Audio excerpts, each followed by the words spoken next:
Hello, ഇന്നൊരു butter chicken recipe ആവാം. അതിനുവേണ്ടി ഞാൻ ചിക്കൻ ബ്രസ്റ്റ് എടുത്തിട്ടുണ്ട്. ചിക്കൻ ബ്രസ്റ്റ് അത്യാവശ്യം ചെറിയ കഷ്ണങ്ങളായിട്ട് തന്നെ മുറിച്ചെടുക്കണം. ഇനി അതിലേക്ക് ഇഞ്ചി വെളുത്തുള്ളി പേസ്റ്റ്, തൈര്, കുറച്ച് മുളക് പൊടി, ഉപ്പ് എന്നിവ ചേർത്ത് നമുക്ക് മാരിനേറ്റ് ചെയ്ത് മാറ്റി വയ്ക്കാം.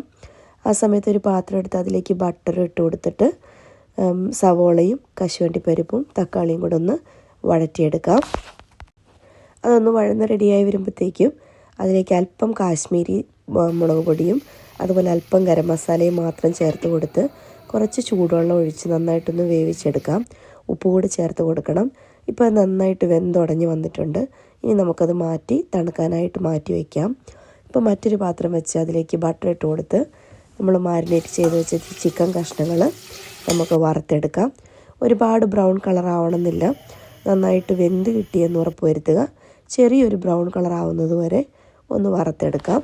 അതിനുശേഷം തക്കാളി വഴറ്റിയത് നല്ലപോലെ അരച്ചെടുത്ത് അത് അരിച്ചെടുത്തൊരു പാത്രത്തിലേക്ക് ഇട്ട് കൊടുത്ത് അതിലേക്ക് വറുത്ത ചിക്കൻ കഷ്ണങ്ങളും കുറച്ച് ക്രീമും 1 സ്പൂൺ കെച്ചപ്പും ആവശ്യത്തിന് ഉപ്പും ചേർത്ത് നല്ലതായിട്ട് ഇളക്കി യോജിപ്പിച്ച് കസ്തൂരി മേത്തി ഇട്ട് നമുക്ക് സെർവ് ചെയ്യാം.